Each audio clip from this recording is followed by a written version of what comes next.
permintaan orang-orang yang dalam kesulitan, wa yakshifus su', dan siapakah yang bisa menghilangkan kejelekan-kejelekan itu, wa yaj'alukum khulafa'al ardi, dan siapakah yang bisa menjadikan kalian di muka bumi ini silih berganti.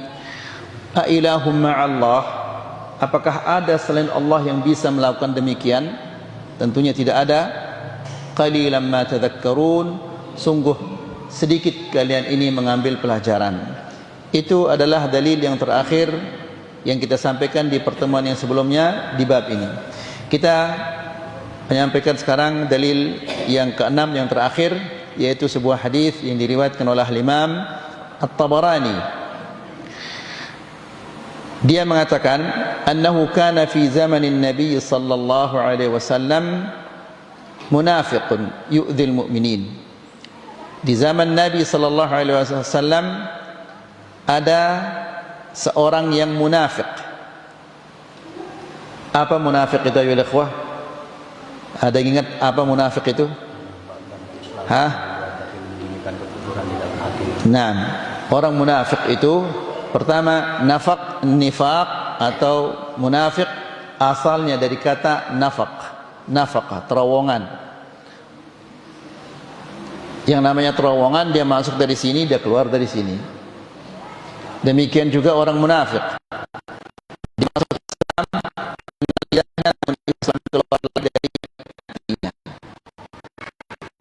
Dia menampakkan asyhadu an la ilaha illallah, dia yang membenci Islam, dia menampakkan keislaman dan memberikan kekufuran.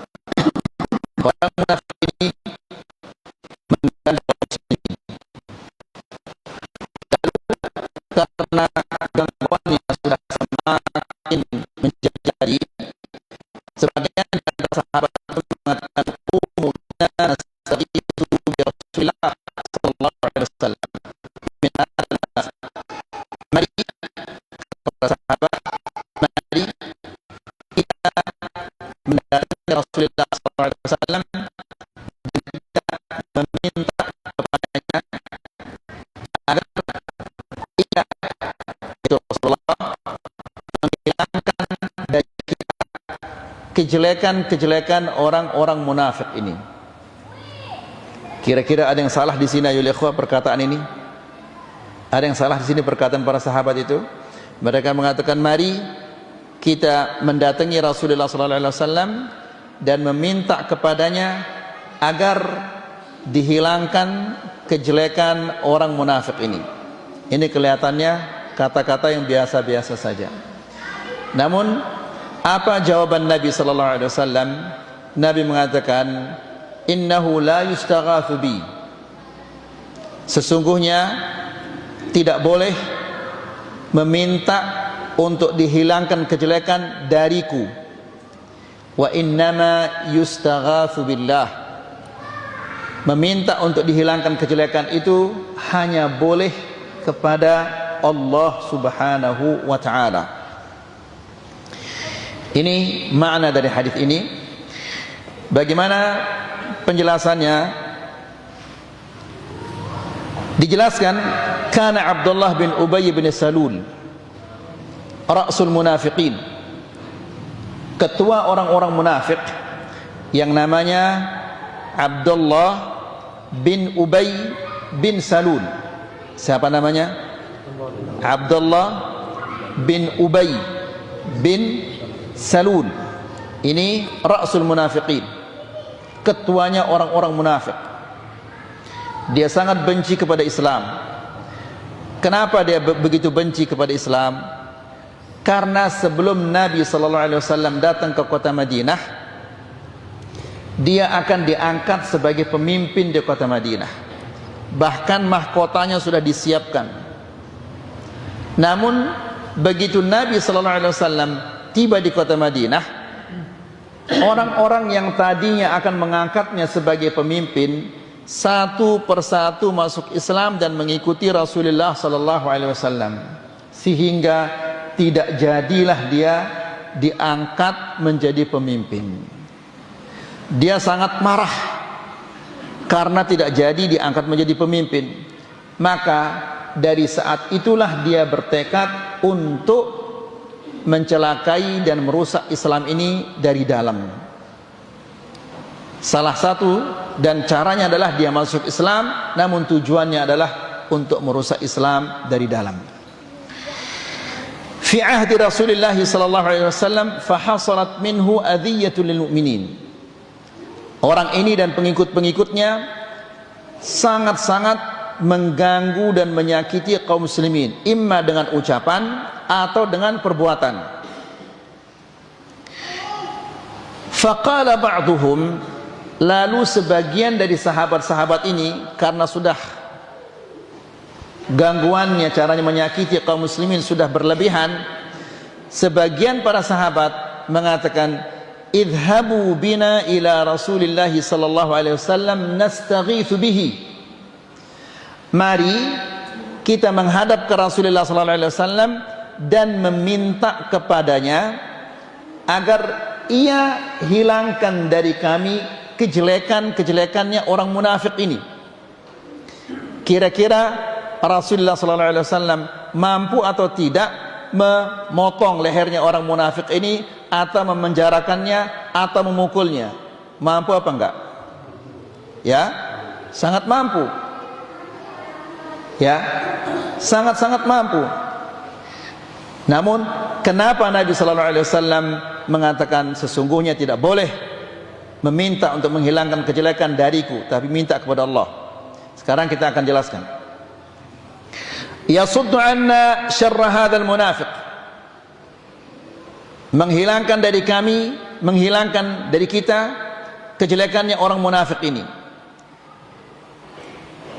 Biqatlin atau darbin atau tahdid. Ya, kita minta agar dia dipenjara atau dibunuh atau dipukul atau diancam. Pada hakikatnya ini adalah sesuatu yang boleh. Ya. Li'annahu sallallahu alaihi wasallam hayyun qadirun yaqdiru ala kashfi adhiyati dhalikal munafiq. Kenapa dikatakan dia boleh? Karena Rasulullah sallallahu alaihi wasallam hidup, ada, dia mampu. Ya. Kalau dia hidup tapi dia tidak ada, tentunya ini tidak boleh. Dia hidup juga tidak mampu, ya juga tidak boleh. Syarat untuk boleh istighatsah sebagaimana yang kita jelaskan di kajian-kajian yang sebelumnya, kita istighatsah kepada sesuatu yang ada, kemudian dia hidup, kemudian dia mampu. Kalau orang tenggelam, kemudian dia minta tolong kepada seseorang, namun orang itu tidak bisa berenang, kan ini permintaan yang sia-sia, tidak memenuhi syarat. Ya. Nah, Rasulullah SAW hidup, ada, karena bisa jadi dia hidup namun dia tidak ada di tempat itu. Ya, kejadian ini di Madinah, namun Nabi sallallahu alaihi wasallam hidup namun dia berada di Makkah. Ini juga tidak boleh. Nabi hidup dan ada di sana dan mampu untuk memenjarakan atau mengurung orang munafik ini. Akan tetapi Nabi sallallahu alaihi wasallam melarang sighah ini, kalimat-kalimat ini. Innahu la yustaghatsu bi wa innama yustaghatsu billah. Nabi melarang kalimat-kalimat yang seperti ini. Sama seperti ayo ikhwah, sering kita katakan bahwa di antara pelanggaran dan dosa yang tanpa kita sadari, kita sering mengatakan kalau bukan saya sudah jatuh orang ini. Padahal kalau kita mendengar ini kata-kata biasa-biasa saja, padahal dia adalah merupakan kesalahan yang sangat besar. Ya, kalau hati saya tidak digerakkan untuk menarik tangannya, kemudian kalau seandainya saya tidak diberikan kemampuan oleh Allah Subhanahu Wa Taala untuk menarik tangannya, apakah mungkin saya akan menolongnya? Mungkin kira-kira tidak mungkin. Jadi semua itu dari Allah Subhanahu Wa Taala. Yang menggerakkan hati saya untuk menolongnya Allah, Yang memberikan saya taufik untuk mengulurkan tangan saya, Allah subhanahu wa ta'ala. Yang memberikan saya kekuatan untuk menariknya sehingga dia tidak jatuh adalah Allah subhanahu wa ta'ala. Tapi saya katakan, kalau bukan saya, mungkin jatuh orang ini. Ini kata-kata yang sangat salah ini. Ya, seharusnya kita mengatakan, kalau bukan Allah kemudian saya, mungkin orang ini sudah jatuh. Ya, sering petani-petani ketika ditanya, Masya Allah tanaman antum bagus. Ya, karena saya rajin menyemprotnya. Kalau Allah subhanahu wa ta'ala menakdirkan dia rusak, meskipun dia setiap hari menyemprotnya 10 kali, tetap dia akan rusak. Ya, jadi seharusnya kita menjaga kata-kata kita di dalam beragama. Lebih-lebih lagi ini berkaitan dengan akidah. Seharusnya kita mengatakan, kalau bukan Allah subhanahu wa ta'ala kemudian obat-obatan ini, mungkin sudah rusak dia. Ya, jadi Nabi SAW ingin mengajar sahabat-sahabatnya untuk senantiasa berucap ucapan yang santun terhadap Allah subhanahu wa ta'ala. Kita saja di dunia ini, kalau kita, anak kita yang kecil ini, atau orang yang lebih tua kita katakan kepadanya, kamu, marah dia. Pasti kita mengatakan, kamu ini tidak tahu bahasa, macam-macam kita katakan. Ya, itu manusia sama manusia. Lalu bagaimana dengan Allah subhanahu wa ta'ala? Kalau dengan Allah subhanahu wa ta'ala kita harus menjaga kalimat-kalimat dan menggunakan kalimat-kalimat yang baik, sebagaimana yang terjadi di sini. Nabi SAW mengatakan, innahu la yustaghatsu bi, sesungguhnya tidak boleh minta pertolongan untuk menghilangkan kejelekan dariku, tapi mintalah kepada Allah subhanahu wa ta'ala. Nabi mengatakan demikian himayatan lit tauhid, ya, untuk menjaga kemurnian tauhid kita. Jangan sampai tauhid kita ini ternodai, jangan sampai tauhid kita ini kotor dengan kalimat-kalimat yang seperti itu. Karena ikhwani fillah azakumullah, tauhid adalah dasar semua ibadah-ibadah ini. Salat tanpa tauhid sia-sia. Puasa, zakat, haji dan yang lain-lainnya, jihad dan yang lain-lain, semua itu sia-sia tanpa tauhid. Oleh karena itu semua nabi dan rasul yang diutus oleh Allah, dakwah mereka yang pertama adalah apa? Tentang tauhid. Coba lihat Nuh alaihissalam, apa kata Allah di dalam Al-Quran? Walaqad arsalna Nuhan ila qaumihi faqala ya qaumi ibudullaha ma lakum min ilahin ghairuhu afala tattaqun. Allah berfirman, kami telah mengutus Nuh alaihissalam kepada kaumnya. Lalu ia katakan, ya qaumi ibudullaha, wahai kaumku sembahlah Allah. Ya, ma lakum min ilahin ghairuh, tidak ada sesembahan bagi kalian kecuali Allah. Afala tattaqun, tidaklah kalian bertakwa? Jadi ikhwani fillah azakumullah, ini adalah dasar dari semua yang disyariatkan oleh Allah. Kalau ini salah, maka semua amal ibadah kita itu sia-sia. Ya, kalau ini ternodai, maka semua amal ibadah kita itu tidak mungkin dia akan sempurna. Dan yang dapat menodai tauhid ini bisa jadi dia merupakan kata-kata, dan yang sangat-sangat parah, ya, yang sering diucapkan orang-orang Sasak ini, sering mereka mengatakan la ilah. Coba antum pikirkan, kata-kata ini kata-kata kufur apa enggak ini? Ya, kata-kata kufur. Namun sudah terbiasa lidah kita mengatakan na'udzubillah, mengucapkannya saja mengerikan itu. Ya, tidak ada manusia tidak punya Tuhan, tapi dia mengatakan seperti itu. Ya. Nah, kira-kira orang yang seperti ini bagaimana salatnya coba? Bagaimana ibadah-ibadah yang lain? Apakah orang yang seperti ini, yang selalu, yang sering mengucapkan kata-kata seperti ini, pantas kita suruh dia, tolong sembelihkan saya sapi saya? Pantas apa enggak ini? Orang yang seperti ini kita suruh dia, tolong sembelihkan saya sapi ini? Enggak pantas. Karena kalau dia sudah seperti itu, sembelihannya menjadi apa? Bangke. Nasallallahu alaihi wasallam. Jadi ikhwani fillah azakumullah, tauhid ini dia rusak bisa dia kotor dengan kata-kata. Makanya Nabi sallallahu alaihi wasallam sangat menjaga tauhid para sahabatnya. Nah, demikian juga kita ya ikhwan, kita sebagai suami, kita sebagai orang tua, hendaklah kita senantiasa menjaga tauhid keluarga kita, karena ini adalah sebab amal ibadah kita diterima. Dan tauhid merupakan salah satu sebab kita bisa berkumpul nanti dengan keluarga-keluarga kita di surga. Sebagaimana Allah Subhanahu wa taala berfirman, "Walladzina amanu wattaba'athum dzurriyyatuhum biimanin alhaqna bihim dzurriyyatahum." Dan orang-orang yang beriman diikuti oleh keluarga-keluarganya yang beriman. Iman itu dasarnya apa? Tauhid. Ya. Jadi, bagaimana bangunan itu akan bagus kalau dasarnya keropos dan rusak? Jadi, dasarnya, pondasinya dulu diperbaiki. Kalau sudah pondasinya baik, maka insya Allah bangunan itu akan menjadi baik. Kemudian, wasaddan libab syirk, dan untuk menutup celah-celah bagi kesyirikan. Nabi SAW sudah berusaha bahkan sampai sebelum menghembuskan nafasnya yang terakhir.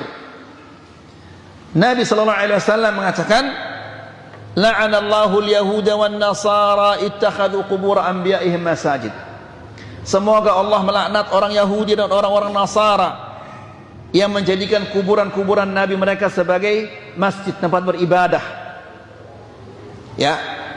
Ini sebelum Nabi SAW menghembuskan nafasnya terakhir, diingatkan umatnya, jangan kalian menjadikan kuburan itu sebagai tempat beribadah. Jangan kalian menguburkan seseorang di dalam masjid. Larangan ini terjadi apa enggak sekarang, ayo ikhwan? Terjadi.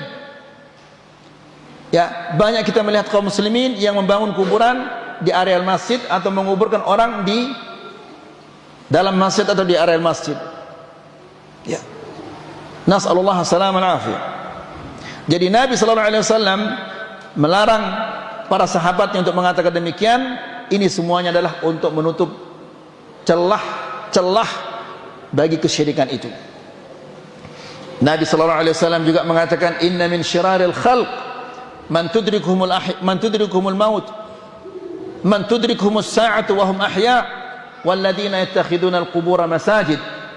Nabi mengatakan, sesungguhnya makhluk Allah yang paling jelek, ya, syirarul khalq, sejelek-jeleknya makhluk. Siapa itu sejelek-jeleknya makhluk? Nabi mengatakan, man tudrikhumus sa'atu wa hum ahya, yaitu orang-orang yang ketika hari kiamat itu bangkit dia masih hidup. Karena semakin kita ke depan semakin jelek, hari ini bagus, besok lebih jelek lagi, dan seterusnya. Dan yang kedua kata Rasulullah SAW, walladzina yattakhiduna al-qubura masajid, dan orang-orang yang menjadikan kuburan sebagai tempat beribadah. Nas'alullah salam al-afiyah. Demikian ancaman dari Rasulullah SAW, namun tetap saja terjadi apa yang dilarang dan apa yang diancam oleh Rasulullah SAW. Yang ketiga, wa adaban wa tawadhu'an li rabbih. Nabi SAW juga melarang karena dia ta'adduban, santun kepada Allah Subhanahu wa taala. Fa idza kana hadza fi ma yaqdiru alaihi sallallahu alaihi wasallam fi hayatihi. Jika yang mampu dilakukan oleh Rasulullah sallallahu alaihi wasallam di masa hidupnya saja, kita tidak boleh dilarang oleh Rasulullah sallallahu alaihi wasallam untuk memintanya. Lalu bagaimana kalau dia sudah mati? Ya, apakah boleh kita datang ke kuburannya setelah dia meninggal lalu kita mengatakan, ya Rasulullah, ada orang yang mengganggu saya? Kalau di masa hidup saja tidak boleh. Ya, dilarang oleh Rasulullah sallallahu alaihi wasallam. Padahal Rasulullah masih hidup, dia ada dan dia mampu. Dilarang oleh Rasulullah sallallahu alaihi wasallam. Kalau masa hidupnya tidak boleh, masa setelah dia mati dia boleh? Lalu kalau Rasulullah sallallahu alaihi wasallam tidak boleh, masa selain Rasulullah sallallahu alaihi wasallam akan boleh? Apakah ada orang yang lebih mulia dari Rasulullah sallallahu alaihi wasallam? Tidak ada. Ya. Nasallallahu alaihi wasallam. Jadi Rasulullah SAW yang merupakan Nabi yang paling mulia, Rasul yang paling mulia, tidak boleh kita istighatsah kepadanya. Apalagi yang lain-lainnya. Datang ke kuburan orang lalu, nanti saya mau berhaji, 3 hari lagi saya berhaji, tolong jaga saya nanti di Mekah. Na'udzubillah. Bagaimana hajinya akan sah kalau dari awalnya saja dia sudah melakukan hal-hal yang dimurkai oleh Allah Subhanahu wa taala? Ya. Kemudian fa kaifa yajuzu an yustaghatsu bihi ba'da wafatih. Kalau di masa hidupnya saja tidak boleh istighatsah kepada Rasulullah sallallahu alaihi wasallam, apalagi setelah dia meninggal. Ya. Coba lihat ayo ikhwah, kalau kita masuk ke Masjidil Nabawi, ada orang-orang yang jahil. Dari jauh dia mengatakan, ya Rasulullah, aku datang dari ini, dari sini datang, tolong bantulah aku. Na'udzubillah. Ya. Nas'alullah salam al-afiyah. Ya. Ada orang yang nangis-nangisan, ya Rasulullah, ibu saya sakit ya Rasulullah, tolong dia ya Rasulullah, nangis-nangisan. Na'udzubillah. Ini di masa hidupnya saja dia ada dan dia mampu. Kalau sudah mati, Rasulullah SAW sudah mati, berarti dia tidak ada dan dia tidak mampu juga. Nas'alullah salam al-afiyah. Dan ini terjadi ayo ikhwah. Dan yang lebih lucu lagi, karena kejahilan di Marwah, Safa Marwah, kira-kira sekitar 100 atau 150 meter ada bangunan yang katanya Maulidin Nabi, tempat kelahiran Nabi sallallahu alaihi wasallam. Ya. Mereka nangisnya sejadi-jadinya, dia nangis di Maulid ini. Tapi di Safa dan Marwah setetes tidak ada air matanya keluar. Ya. Di bangunan ini, konon ini tidak jelas sejarahnya. Ada yang mengatakan ini adalah rumahnya Abdul Muttalib. Abdul Muttalib itu dia kafir apa muslim? Kafir. Sekian mangkok keluar air matanya di rumahnya Abdul Muttalib. Di rumah Allah setetes pun nggak ada keluar air matanya. Ya, di Masjidil Haram selfie-selfian, ketawa ke TV. Kalau sudah ke rumahnya Maulid Nabi, Masya Allah nangis-nangisan. Ibu saya sakit, bapak saya sakit. Ya Rasulullah, mudahkanlah bagi dia supaya dia bisa datang tahun depan berhaji atau umrah atau yang lain-lainnya. Ya, lihat ayo ikhwah. Ini adalah dosa yang paling besar mereka lakukan. Semua itu terjadi karena kejahilan mereka. Ya. Kemudian fadalla dzalika ala anna du'a al-amwat wal ghaibin. Ini menunjukkan, hadis ini menunjukkan bahwa menyeru orang-orang yang sudah mati atau orang-orang yang tidak ada, apakah dia nabi ataukah dia wali ataukah dia kiai, tuan guru, siapa saja, ya, itu tidak boleh. Awil ahya fima la yaqdiruna alaihi, atau menyeru orang yang hidup tapi dia tidak mampu. Awil istighatsatu bihim syirkun akbar yunafi tauhid. Perbuatan yang seperti ini adalah syirik yang besar yang menafikan tauhid, yang merusak tauhid. Meminta kepada selain Allah. Ya, ini saya ulangi lagi, syirik akbar yang menafikan tauhid, yang menghilangkan tauhid, bukan menghilangkan kesempurnaannya. Kalau menghilangkan kesempurnaan tauhid, tauhid itu masih ada. Tapi ini menafikan tauhid, dan betapa banyaknya hal ini terjadi ayo ikhwah karena kejahilan. Nas'alullah salam al-afiyah. Ya. Sampai saat ini masih banyak kaum muslimin yang bawa ajimat. Harapannya semua digantungkan kepada ajimat itu. Padahal dia sendiri yang menulisnya. Ya. Nas'alullah salam al-afiyah. Bisa jadi yang menulis ajimat itu orang tidak waras. Yang menulis itu. Waktu saya masih kecil, ada seorang tamu datang kepada salah seorang tulabul ilm yang ada di Mekah dulu. Lalu saya diminta untuk bawa teh. Saya bawa teh itu. Kemudian orang tamu ini dia mengeluarkan ajimat. Lalu dibuka ajimat ini. Tolong bacakan saya ajimat ini. Disebut nama yang menulisnya. Begitu dibuka, langsung sama Syekh ini diambil dan diremas-remas gitu, kemudian dibuang karena coret-coretan itu. Karena yang membuatnya adalah orang tidak waras. Ya. Yang membuat ajimat ini tidak waras. Lalu yang meminta ajimat ini bagaimana kira-kira ini? Ya. Siapa yang salah sekarang ini?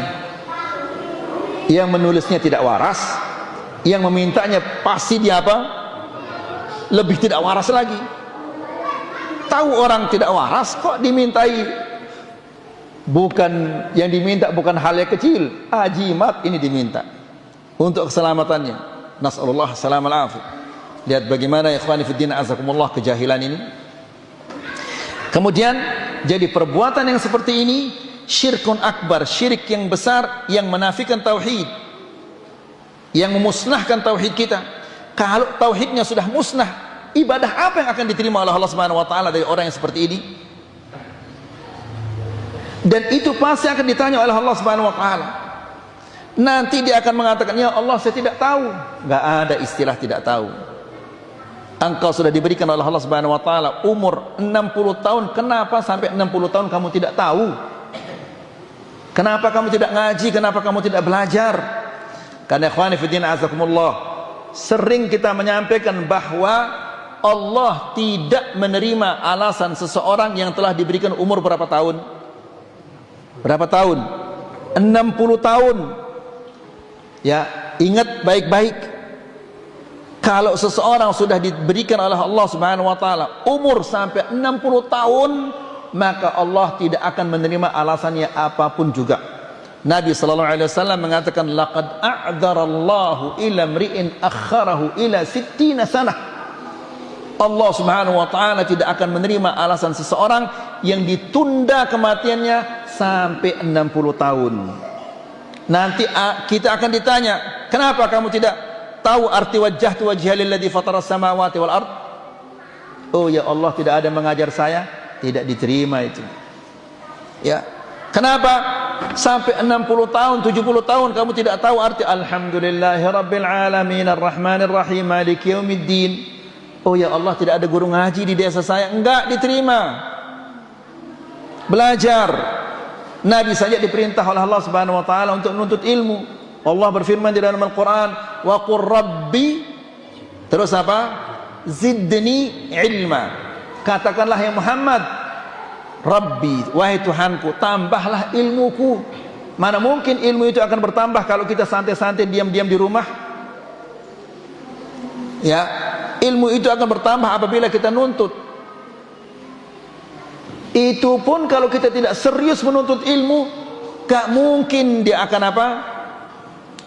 Akan tersimpan di kepala kita. Apalagi kita ini sudah tua-tua, kemudian pengusaha-pengusaha masuk keluar lagi, masuk keluar lagi. Nasallallahu salam alafiyah. Kemudian qala Syekh Ibn Utsaimin, Syekh Ibn Utsaimin mengatakan, wa hadza mawjudun al-an. Hal yang seperti ini ada di zaman sekarang ini. Orang-orang yang minta kepada selain Allah Subhanahu wa taala, minta pertolongan, minta dihilangkan kejelekannya, apa hal-hal yang dia tidak sukai, minta untuk dihilangkan kemudaratan-kemudaratan darinya atau dari anak istrinya. Faminan nasi man yasjudu lil asnam. Ada orang-orang yang sujud kepada patung-patung allati sana'uha bi anfusihim. Padahal patung itu mereka sendiri yang membuatnya, dia sendiri yang mengukirnya. Ya, fa idza waqa'u fi syiddah da'u Allah mukhlishina lahuddin. Akan tetapi lucunya, ya, dia sujud kepada patung, tapi kalau dia dalam kesulitan, dia minta kepada Allah Subhanahu wa taala dengan hati yang tulus. Ya. Wa kana 'alaihim an yalja'u lil asnam law kanat ibadatu haqqan. Padahal kalau kita pikir-pikir, seharusnya mereka itu meminta kepada patungnya itu kalau memang dia berhak untuk diibadahi. Ya, lihat ikhwani fi din azakumullah, bagaimana orang-orang di India, ya, sampai kotoran sapi itu pun jadi rebutan. Padahal Allah Subhanahu wa taala menciptakan sapi ini untuk apa? Dijadikan dia gulai, dijadikan empal, dia untuk dimakan, justru disembah. Ya, salah seorang syekh cerita kepada kita, pernah di India macet, ribuan orang telat kerja. Gara-gara apa? Gara-gara ada sapi yang apa? Yang duduk, namanya kalau sapi, dia apa namanya itu? Dia nongkrong. Dia apa namanya kalau sapi? Kalau manusia kan dia duduk, kalau sapi apa namanya? Hah? Dia apa namanya? Masa duduk juga namanya kalau sapi? Iya. Jadi duduk dia sapi ini di rel kereta api itu, nggak ada yang berani, bahasa kita gesuh, apa namanya? Ngusirnya, nggak ada yang berani. Dibiarkan sampai mereka rela telat pergi bekerja. Kenapa? Ini Tuhannya, masa Tuhan mau diusir ini? Nasallallahu alaihi wasallam. Habis waktu saya ini. Nah, sedikit aja, 2 menit saja. Illa anna minal musyrikin al-yawm man huwa ashaddu syirkan minal musyrikin as-sabiqin. Dan di zaman sekarang ada orang-orang musyrik yang lebih parah dari orang musyrik dahulu. Fa idza waqa'u fi syiddah da'u awliyaihim. Apabila mereka dalam kesulitan, mereka meminta kepada Ali bin Abi Thalib, memuji Hasan, seperti yang terjadi, yang dilakukan oleh siapa di zaman sekarang ini, habaib ini. Ya, na'udzubillah, lihat bagaimana mereka menghiasi kuburan-kuburan itu. Ayyuhal ikhwah, yang bermanfaat bagi kita kalau kita sudah mati itu apa? Amal ibadah kita. Kalau orang itu dia fasik, meskipun kuburannya dari emas, itu tidak berguna baginya. Ya, kalau dia fasik, anak siapapun juga itu tidak berguna baginya. Lihat apa kata Rasulullah SAW. Ya Fatimah, Fatimah ini putrinya dan anak kesayangannya Rasulullah SAW. Fatimah kalau datang disambut oleh Nabi SAW, kemudian Nabi melepaskan selendangnya, kemudian digelar supaya Fatimah duduk.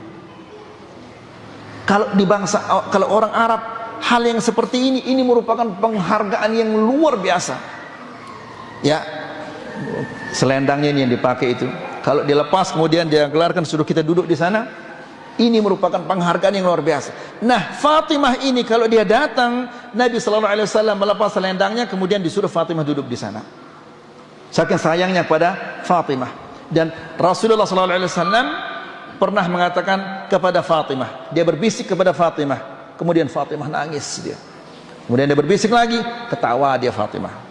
Setelah itu ditanya oleh Aisyah, kenapa kamu nangis kemudian kamu ketawa? Ya, tadi Rasulullah SAW mengatakan, mungkin sebentar lagi aku akan meninggal dunia. Aku menangis. Lalu kenapa kamu ketawa? Dia bisikkan aku lagi, dan dia mengatakan, kamu adalah orang yang pertama yang mengikuti aku. Maksudnya dia orang pertama meninggal, maka aku tertawa. Demikian sayangnya Rasulullah SAW kepada Fatimah. Namun apa katanya? Salini min mali ma syi'ti. Minta apa saja yang aku miliki, minta, boleh kau minta. La ughni anki minallahi syai'a. Akan tetapi di hadapan Allah aku tidak bisa berbuat apa-apa untukmu. Ini Nabi SAW, dia tidak bisa berbuat apa-apa untuk putri kesayangannya. Masa seorang kiai, seorang tuan guru bisa dibantu anaknya nanti? Ya, nasallallahu alaihi wasallam. Bahkan ada orang yang sangat jahil dan kurang ajar. Dia mengatakan nanti kiai kami, dia akan berdiri di depan pintu sorga. Dia tidak mau masuk sorga sebelum jamaah-jamaahnya ngumpul, lalu dia ajak semuanya masuk sorga. La ilaha illallah, kira bioskop ini, dia ajak tunggu semuanya baru kita masuk bareng-bareng. La haula wala quwata illa billah. Nasallallahu alaihi wasallam. Jadi kaum muslimin dibohongi oleh orang-orang yang seperti itu. Ya. Kemudian fa idza waqa'u fi syiddah da'u awliyaihim ka Ali wal Husain. Wa idza kana al-amru sahlan da'u Allah. Kalau mereka dalam kesulitan, mereka menyeru Ali, menyeru Hasan, menyeru Husain, menyeru wali-walinya. Tapi kalau kesulitannya agak ringan, mereka minta kepada Allah Subhanahu wa taala. Wa idza halafu hilfan fiha hum fihi sadiqun, halafu bi aliyin aw bi ghairihi min awliyaihim. Kalau dia jujur dalam sumpahnya, dia bersumpah dengan nama Ali. Kalau dia benar, dia bersumpah demi Ali. Wa Ali katanya. Wal Husain wal Hasan, kalau dia jujur, ya. Tapi kalau dia bohong, dia bersumpah dengan nama Allah.